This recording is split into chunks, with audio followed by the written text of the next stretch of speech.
जिले के 3 दिवसीय दौरे पर अंबिकापुर पहुंचे भाजपा सरगुजा संभाग प्रभारी संजय श्रीवास्तव ने सर्किट हाउस में प्रेस वार्ता कर पत्रकारों से चर्चा की।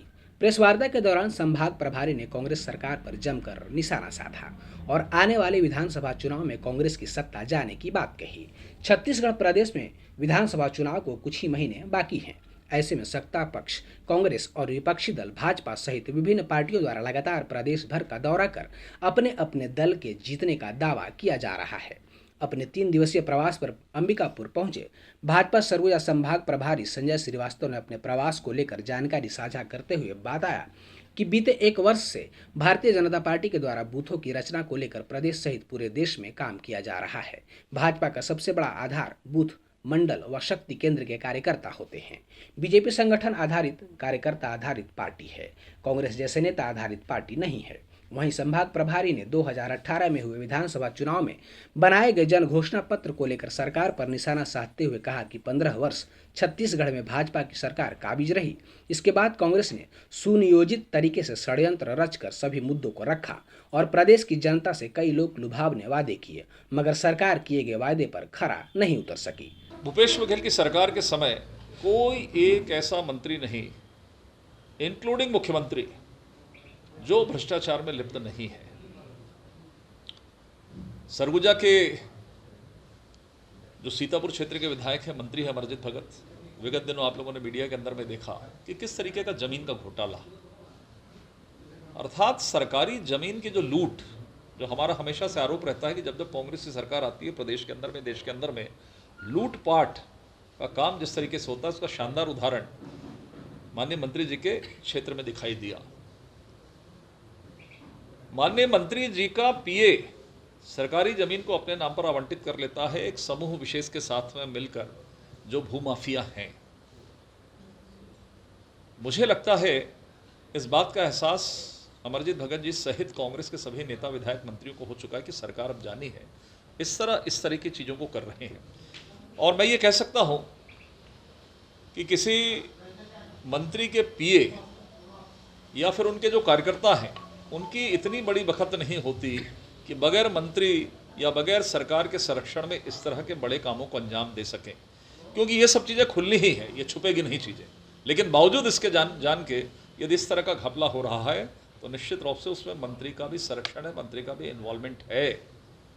आज भारतीय जनता पार्टी सरगुजा संभाग की ओर से, प्रदेश की ओर से मैं ये मांग करता हूँ कि तत्काल इसमें जितने दोषी हैं उसमें केवल एफआईआर नहीं, उनकी गिरफ्तारी करके जो नियम है, जो कानून है, उसका सम्मान करते हुए जो दोषी लोग हैं उनको जेल की सलाखों के पीछे भेजें।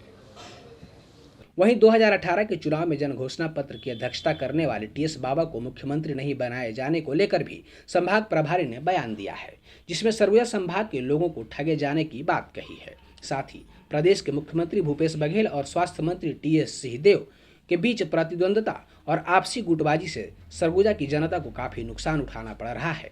वहीं सरगुजा जिले में कोई भी काम नहीं होने के साथ साथ भ्रष्टाचार का आलम पूरे क्षेत्र में चलने का आरोप संभाग प्रभारी ने लगाया है।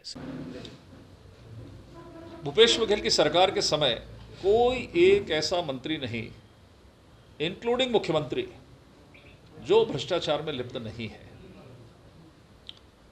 सरगुजा के जो सीतापुर क्षेत्र के विधायक हैं, मंत्री हैं अमरजीत भगत, विगत दिनों आप लोगों ने मीडिया के अंदर में देखा कि किस तरीके का जमीन का घोटाला, अर्थात सरकारी जमीन की जो लूट, जो हमारा हमेशा से आरोप रहता है कि जब जब कांग्रेस की सरकार आती है प्रदेश के अंदर में, देश के अंदर में लूटपाट का काम जिस तरीके से होता है, उसका शानदार उदाहरण माननीय मंत्री जी के क्षेत्र में दिखाई दिया। माननीय मंत्री जी का पीए सरकारी जमीन को अपने नाम पर आवंटित कर लेता है एक समूह विशेष के साथ में मिलकर, जो भूमाफिया हैं। मुझे लगता है इस बात का एहसास अमरजीत भगत जी सहित कांग्रेस के सभी नेता, विधायक, मंत्रियों को हो चुका है कि सरकार अब जानी है, इस तरह की चीज़ों को कर रहे हैं। और मैं ये कह सकता हूं कि किसी मंत्री के पीए या फिर उनके जो कार्यकर्ता हैं, उनकी इतनी बड़ी बखत नहीं होती कि बगैर मंत्री या बगैर सरकार के संरक्षण में इस तरह के बड़े कामों को अंजाम दे सकें, क्योंकि ये सब चीज़ें खुली ही हैं, ये छुपेगी नहीं चीज़ें। लेकिन बावजूद इसके जान के यदि इस तरह का घपला हो रहा है तो निश्चित रूप से उसमें मंत्री का भी संरक्षण है, मंत्री का भी इन्वॉल्वमेंट है। आज भारतीय जनता पार्टी सरगुजा संभाग की ओर से, प्रदेश की ओर से मैं ये मांग करता हूँ कि तत्काल इसमें जितने दोषी हैं उसमें केवल एफआईआर नहीं। मैं सरगुजा संभाग के 3 दिवसीय प्रवास पर यहाँ पर आया हूँ एक नई कार्य योजना के साथ। कार्य योजना हमारी जो वही है पुरानी कि बूथ सशक्तिकरण अभियान। लगभग 1 वर्ष से हम बूथों की रचना को लेकर भारतीय जनता पार्टी पूरे प्रदेश में और पूरे देश में हम काम कर रहे हैं। भारतीय जनता पार्टी का जो सबसे बड़ा आधार है वो हमारे बूथ के कार्यकर्ता होते हैं, मंडल के शक्ति केंद्र के कार्यकर्ता होते हैं, क्योंकि बीजेपी जो है वो संगठन आधारित, कार्यकर्ता आधारित पार्टी है, कांग्रेस जैसे नेता आधारित पार्टी नहीं है।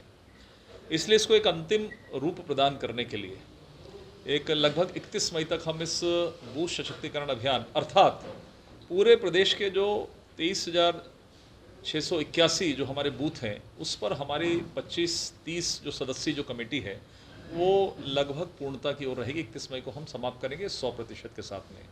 उसकी एक आखिरी मॉनिटरिंग कहें या आखिरी एक बार बूथ के अध्यक्षों के साथ में बातचीत करके कहीं कोई समस्या, थोड़ी बहुत विषय रहते हैं, किन्हीं कारणों से कोई कमेटी का निर्माण नहीं हो रहा है, इन सब चीज़ों को लेकर ये प्रवास पूरे 405 जो हमारे मंडल है प्रदेश के उस पर 20 नेताओं का प्रवास बना है। लगभग एक नेताओं को 20 से 21 मंडल का प्रवास हम लोगों को करना है। मेरे पास भी लगभग 21 मंडल हैं, जिसकी शुरुआत मैंने किया कल 2 मंडलों से, जो हमारा लुंड्रा विधानसभा का लुंड्रा मंडल है और दूसरा मंडल था धौरपुर। आज 2 मंडलों में हम और जा रहे हैं, कल और जाएंगे, परसों जाएंगे। लगातार इस तरह प्रत्येक मंडल के अंदर में 55, 60, 70 जो बूथ होते हैं उसकी एक समीक्षा करके उसको अंतिम रूप प्रदान किया जाएगा। इसके लिए यह मंडल प्रवास की कार्ययोजना बनी है। सभी 20 नेता अपने अपने क्षेत्रों में जा रहे हैं। भाजपा संभाग प्रभारी संजय श्रीवास्तव ने प्रदेश की कांग्रेस सरकार पर वार करते हुए कहा कि प्रदेश में काबिज भूपेश बघेल की कांग्रेस सरकार के कार्यकाल में एक भी ऐसा मंत्री नहीं है जो भ्रष्टाचार में लिप्त ना हो। इसके साथ ही सरगुजा जिले के सीतापुर विधानसभा क्षेत्र के बतौली में हुए शासकीय जमीन घोटाले को उदाहरण दिया है। साथ ही बताया कि जन घोषणा पत्र में किए हुए एक वादों को सरकार ने पूरा नहीं किया, मगर कुछ नई नई योजना बनाकर उसमें भ्रष्टाचार किया जा सके, इसे लेकर कई काम किए हैं। साथ ही मुख्यमंत्री की भेंट मुलाकात कार्यक्रम को लेकर कहा कि कांग्रेस के पास अंतिम 4 माह का समय शेष बचा हुआ है।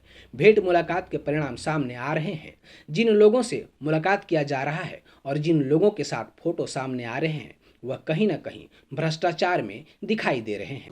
देखिए, अंतिम भेंट मुलाकात चल रही है। अब 4 महीने के अंदर में जितना भेंट मुलाकात करना है वो कर लें।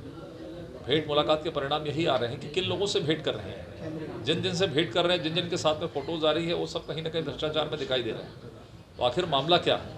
मुझे लगता है कि अंतिम 3-4 महीने का समय है, जितना भेंट मुलाकात करना है करें, कहीं कोई और। अब चुनाव नजदीक आते ही राजनीतिक गलियारों में आरोप प्रत्यारोप का दौर तेज हो गया है। देखना होगा कि छत्तीसगढ़ में लगातार 15 वर्षों तक राज करने वाली भाजपा वर्तमान में काबिज कांग्रेस की सरकार को कैसे सत्ता से दूर कर पाएगी। क्या सरगुजा में टीएस सिंहदेव की कांग्रेस में हो रही उपेक्षा के दम पर ही सरकार बनाने की रणनीति पर भाजपा चुनाव जीतेगी? इस चुनावी जंग में कौन बाजी मारता है यह तो आने वाला वक्त ही बताएगा। फिलहाल प्रदेश में पड़ रही भीषण गर्मी के साथ ही चुनावी समय पास आते ही राजनीति भी गर्म हो गई है।